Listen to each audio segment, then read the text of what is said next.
कहानी की शुरुआत में हम पिक्सियोलो को देखते हैं, जहाँ पर सारी फेरी एक साथ रहती है। सारी परियों के पास अलग अलग पावर्स थी, इसीलिए सभी परियां अपने पावर के हिसाब से पिक्सियोलो में काम करती थी। लेकिन अब क्योंकि जल्दी पतझड़ का मौसम आने वाला था, इसीलिए सारी फेरी मिलकर फलों और सब्जियों को पका रही थी और मौसम को बदलने में मदद कर रही थी, ताकि जल्दी से पतझड़ का मौसम आ सके। वहीं दूसरी तरफ हम टेरेंस नाम के एक पिक्सी डस्ट कीपर को देखते हैं, जो फेरी गेरी की देखरेख में पिक्सी डस्ट को कलेक्ट कर रहा था। पिक्सी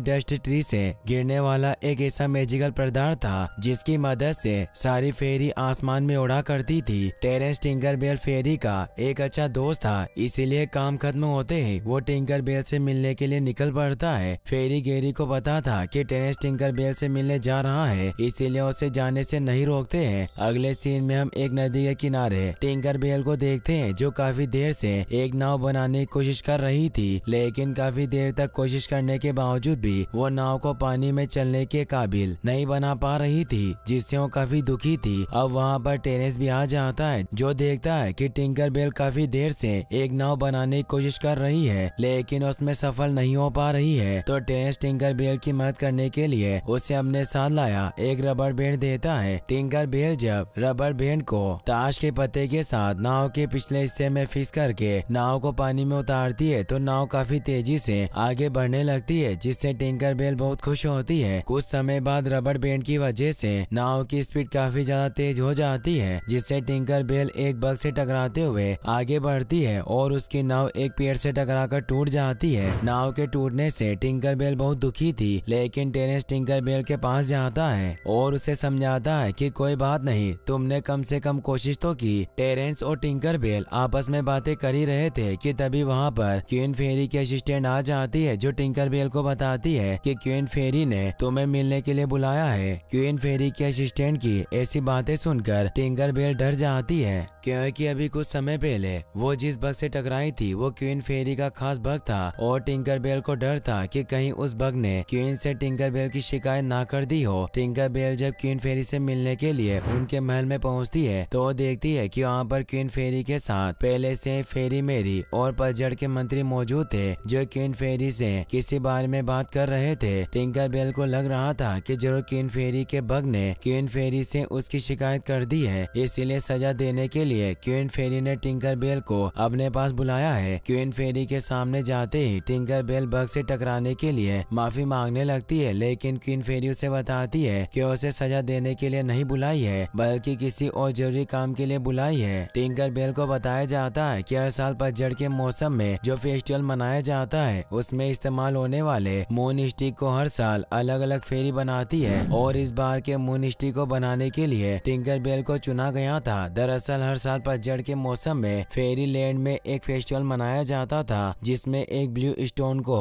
फेरी द्वारा बनाए गए स्टिक में फिट करके ब्लू मून के रोशनी में रखा जाता था, और जैसे ही नीले चांद की रोशनी ब्लू स्टोन के ऊपर पड़ती, उसमें से ब्लू पिक्सी डस्ट निकलता, जो फेरी लैंड में हरियाली बनाए रखने और पिक्सी डस्ट ट्री के लिए बहुत जरूरी था। अब क्योंकि इस बार के ब्लू स्टोन स्टिक को बनाने के लिए टिंकरबेल को चुना गया था, इसीलिए उसे वो सारे स्टोन स्टिक दिखाए जाते हैं जो आज से पहले बाकी फेरी ने बनाया था। टिंकरबेल को ब्लू स्टोन भी दिया जाता है और उसे संभाल कर रखने के लिए कहा जाता है, क्योंकि ब्लू स्टोन काफी ज्यादा नाजुक था। टिंकरबेल ये सारी बातें सुनकर बहुत खुश होती है, क्योंकि वो स्टोन स्टिक बनाने के लिए काफी ज्यादा एक्साइटेड थी, इसीलिए ब्लू स्टोन लेकर अपने घर की तरफ निकल पड़ती है। वापस अपने घर आने के बाद टिंकरबेल टेरेंस को सारी बातें बताती है कि किस प्रकार उसे इस बार के फेस्टिवल के लिए स्टोन स्टिक बनाने के लिए चुना गया है। स्टोन स्टिक बनाने के लिए टिंकरबेल को किसी और की भी जरूरत पड़ने वाली थी, जिस पर टेरेंस स्टोन स्टिक बनाने में टिंकरबेल की मदद करने के लिए राजी हो जाता है। अगली सुबह टेरेंस काफी सारी चीजें लेकर टिंकरबेल के घर पहुंच जाता है, जिसके बाद वो दोनों मिलकर स्टोन स्टिक बनाना स्टार्ट कर देते हैं। पहले तो टिंकरबेल को टेरेंस के साथ काम करने में काफी अच्छा लग रहा था और वो टेरेंस के साथ एंजॉय कर रही थी, लेकिन जल्दी वो टेरेंस की बग से उब जाती है और उसे स्टोन स्टिक बनाने के लिए कोई शार्प चीज लाने के लिए भेजती है। किसी शार्प चीज को ढूंढते हुए टेरेंस अपने दोस्तों के पास पहुंचता है और उनसे किसी शार्प चीज के बारे में पूछता है। टेरेंस के दोस्त टेरेंस को समुद्र के किनारे जाकर कोई शार्प चीज ढूंढने के लिए कहते हैं,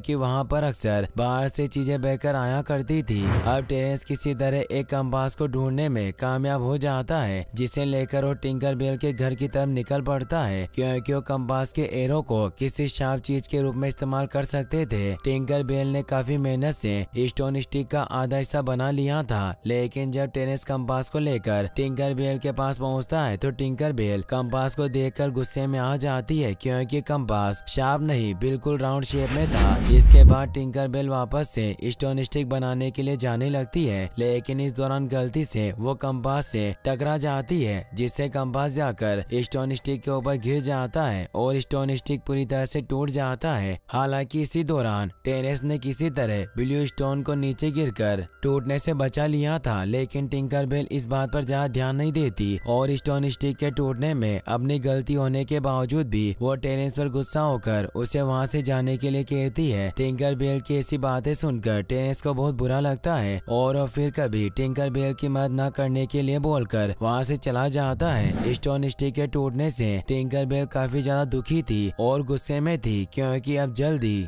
ब्लू मून की रात भी आने वाली थी, जिससे पहले टिंकरबेल को किसी भी तरह स्टोन स्टिक को बनाना था। अब टिंकरबेल गुस्से में जब कंपास पर पैर मारती है तो कंपास ओपन हो जाता है और कंपास का एक हिस्सा नीचे पड़े ब्लू स्टोन के ऊपर गिरता है, जिससे ब्लू स्टोन कई हिस्सों में टूट जाता है। ब्लू स्टोन के टूटने से टिंकरबेल की मुश्किलें और भी बढ़ जाती है, क्योंकि नेवरलैंड में सिर्फ एक ही ब्लू स्टोन था जिसे अब टिंकरबेल ने तोड़ दिया था। वहीं दूसरी तरफ टेरेंस नदी के किनारे काफी ज्यादा गुस्से में था, क्योंकि टिंकरबेल ने अपनी गलती होने के बावजूद उसे स्टोन स्टिक टूटने का जिम्मेदार बताया था। अब सिल्वर मिस्ट फेरी टेरेंस के पास आती है, जो उसे समझाने की कोशिश करती है कि टेरेंस चिंता ना करे, टिंकरबेल हमेशा से ऐसी ही है। अगले सीन में हम टिंकरबेल को देखते हैं जो ब्लू स्टोन को जोड़ने की कोशिश कर रही थी, लेकिन काफी कोशिश करने के बावजूद भी वो ब्लू स्टोन को जोड़ नहीं पा रही थी और उसे कुछ भी समझ नहीं आ रहा था कि अब वो क्या करे। अब टिंकरबेल के पास टेरेंस के फ्रेंड आ जाते हैं, जो टिंकरबेल को अपने साथ फेरी टेल सुनने चलने के लिए कहते हैं। पहले तो टिंकरबेल उनके साथ जाने से मना कर देती है, लेकिन फिर वो फेरी टेल सुनने जाने के लिए राजी हो जाती है, क्योंकि वहाँ पर वो फेरी मेरी से जानना चाहती थी कि उनके पास और भी ब्लू स्टोन है या नहीं। फेरी मेरी के पास पहुंचकर जब टिंकरबेल उनसे और ब्लू स्टोन होने के बारे में पूछती है तो फेरी मेरी इससे साफ साफ इनकार कर देती है और वो टिंकरबेल को बताती है कि पिछले 100 सालों से हमारे पास सिर्फ एक ही ब्लू स्टोन है, जिसे तुम्हें किसी भी तरह से सुरक्षित रखना है। टिंकरबेल फेरी मेरी को नहीं बताती है कि उससे ब्लू स्टोन टूट गया है और वो बाकी फेरी के साथ बैठकर फेरी टेल सुनने लगती है। फेरी टेल में एक फेरी सारी फेरी को बताती है कि किस प्रकार आज से हजारों साल पहले कुछ समुद्री लुटेरों का एक समूह नेवरलैंड पर आ गया था। समुद्री लुटेरे नेवरलैंड खजाने की तलाश में आए थे और उन्होंने किसी तरह उस फेरी को पकड़ लिया जिससे खजाने के बारे में पता था।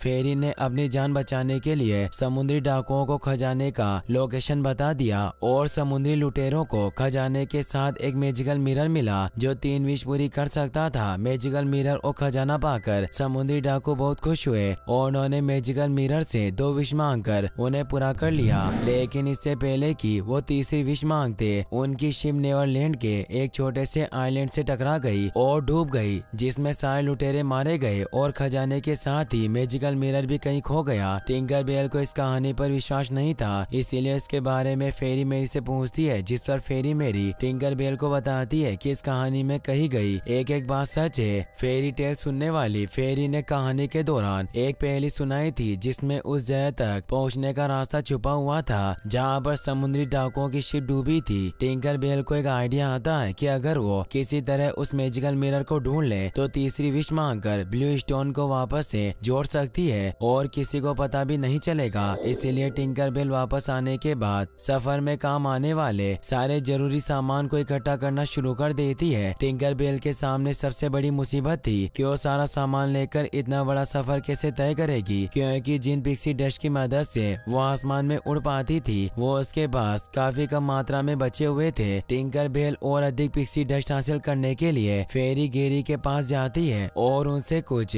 पिक्सी डस्ट मांगती है, लेकिन फेरी गेरी टिंकरबेल को पिक्सी डस्ट देने से साफ साफ मना कर देते हैं, क्योंकि आज अपने हिस्से का पिक्सी डस्ट टिंकरबेल पहले ही ले चुकी थी। टिंकरबेल अपनी फ्रेंड फेरी से पिक्सी डस्ट मांगती है, लेकिन वो भी टिंकरबेल की मदद नहीं करती थी। इसके बाद टिंकर बेल टेरेंस के पास जाती है और उससे पिक्सी डस्ट मांगती है। टिंकर बेल को लग रहा था कि टेरेंस पिक्सी डस्ट कलेक्ट करने का काम करता है, इसीलिए वो उसके लिए कुछ पिक्सी डस्ट चुराकर उसे दे देगा, लेकिन ऐसा कुछ भी नहीं होता क्योंकि टेरेंस टिंकर बेल के रूल तोड़ने से साफ साफ मना कर देता है, क्योंकि टिंकर बेल टेरेंस को नहीं बता रही थी कि एक्स्ट्रा पिक्सी डस्ट का क्या करेगी। इस पर टिंकर बेल दुखी होकर वहाँ से चली जाती है। अब टिंकर बेल जब दुखी होकर कपास के फूलों पर बैठी होती है तो इस दौरान कुछ पिक्सी डस्ट कपास के फूलों के ऊपर गिर जाती है, जिससे कपास के फूल हवा में उड़ने लगते हैं। टिंकर बेल जब कपास के फूलों का में उड़ते हुए देखती है तो समझ जाती है कि कपास के हल्के फूलों की मदद से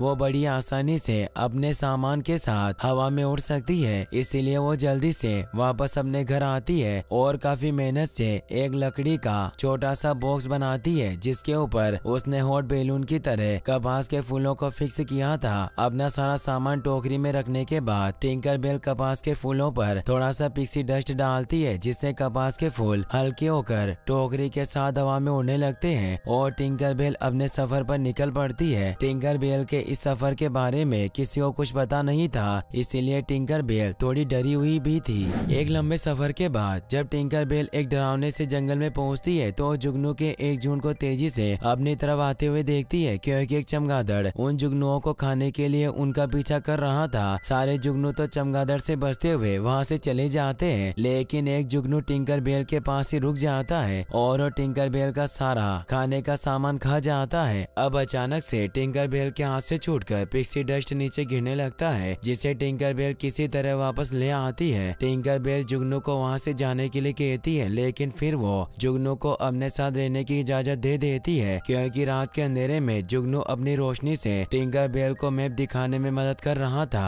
वहीं दूसरी तरफ पिक्सी ओलो में सारी फेरी फेस्टिवल की तैयारियों में जुटी हुई थी। इसके बाद हम टिंकर बेल को देखते हैं, जिसे सफर के दौरान जब एक पहाड़ी दिखाई देती है तो उसे लगता है कि वही वो छोटी पहाड़ी है जिससे समुद्री डाकुओं की शिप टकराई थी। इसलिए वो कॉटन बैलून को एक पेड़ पर लंगर डालकर उसे रोक देती है और खुद ये कंफर्म करने के लिए जाती है कि वो पहाड़ी वही है या दूसरी है। पहाड़ी के पास पहुंचकर टिंकर बेल को पता चलता है कि दूसरी पहाड़ी है और वहीं दूसरी तरफ तेज हवाओं की वजह से कॉटन बैलून भी हवा में उड़ जाता है। टिंकर बेल जुगनू के साथ बैलून को ढूंढने की कोशिश करती है, लेकिन तेज हवाओं की वजह से आगे नहीं बढ़ पाती और पत्तों में फंसकर नीचे गिर जाती है। अब टिंकर बेल को टेरेंस की याद आ रही थी कि यदि वो होता तो टिंकर बेल की मदद करता। टिंकर बेल को भूख प्यास लगी थी, इसीलिए जुगनू अपने फ्रेंड्स को टिंकर बेल की मदद करने के लिए बुलाता है, जिसके बाद मधुमक्खियां टिंकर बेल को खाने के लिए हनी देती है और बग पानी देते हैं, जिसे खाकर टिंकर बेल अपनी भूख प्यास बुझाती है और जुगनू के दोस्तों के साथ पैदल ही उस पहाड़ी को ढूंढने के लिए निकल पड़ती है जिससे डाकुओं की शिप टकराई थी, क्योंकि अब टिंकर बेल के पास पिक्सी डस्ट भी नहीं था जिससे वो उड़ सके। रास्ते में टिंकर बेल को उसका कंपास मिलता है, जिसके नीडल को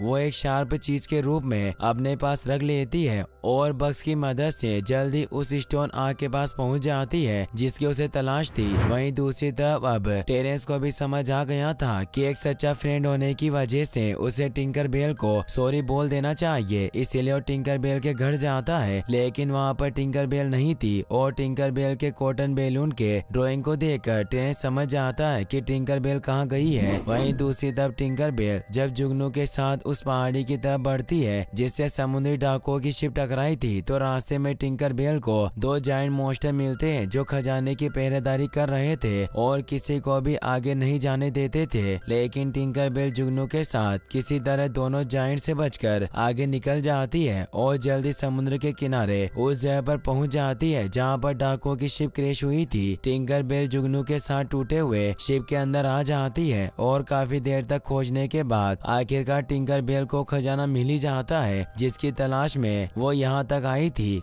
खजाने के साथ में विश पूरी करने वाला मिरर भी था जिसे पाकर टिंकर बेल बहुत खुश थी। अब इससे पहले कि टिंकर बेल मैजिकल मिरर से विश मांगकर टूटे हुए ब्लू स्टोन को जोड़ती, जुगनू के बार बार आवाज करने से टिंकर बेल गुस्से में बोल देती है कि मैं चाहती हूँ कि फिलहाल तुम कुछ समय के लिए शांत रहो। मैजिकल मिरर इस बात को टिंकर बेल का विश समझकर उसे पूरा कर देता है, जिससे जुगनू कुछ समय के लिए पूरी तरह से शांत हो जाता है और उससे कोई आवाज नहीं निकलती। थी। टिंकरबेल ये देखकर बहुत दुखी होती है कि उसने ब्लू मून स्टोन को जोड़ने का आखिरी मौका भी खो दिया। टिंकरबेल रो रो कर टेरेंस को याद करने लगती है और अगले पल टेरेंस टिंकरबेल के सामने था, क्योंकि वो भी टिंकरबेल को ढूंढते हुए वहां गया था। टिंकरबेल टेरेंस को अपने सामने देखकर बहुत खुश होती है। अब अचानक से बहुत सारे भूखे चूहे इनके ऊपर हमला करना स्टार्ट कर देते हैं, जिसकी वजह से टिंकरबेल टेरेंस और जुगनू के साथ चूहों से बचकर वहां से भागने लगते हैं। टिंकरबेल जब देखती है कि वो चूहों से ज्यादा देर तक बचकर नहीं भाग सकते, तो टेरेंस को कुछ देर तक चूहों को रोकने के लिए बोलकर एक दूसरे जगह पर आ जाती है, जहाँ से वो जुगनू और टूटे हुए मिरर की मदद से दीवार पर एक जायंट स्पाइडर की शेडो बनाती है और डरावनी आवाजें निकालने लगती है, जिससे डरकर सारे चूहे वहाँ से भाग जाते हैं और इनकी जान बच जाती है। शिप से बाहर आने पर ये देखते हैं कि टिंकरबेल की कॉटन बैलून शिप के ऊपरी हिस्से में लगा हुआ था, जिसके बाद टिंकरबेल अपने कॉटन बैलून में बैठकर टेरेंस और जुगनू के साथ पिक्सी होलो की तरफ निकल पड़ती है। लेकिन वो इस बात को लेकर काफी ज्यादा चिंतित थी कि अभी तक ना तो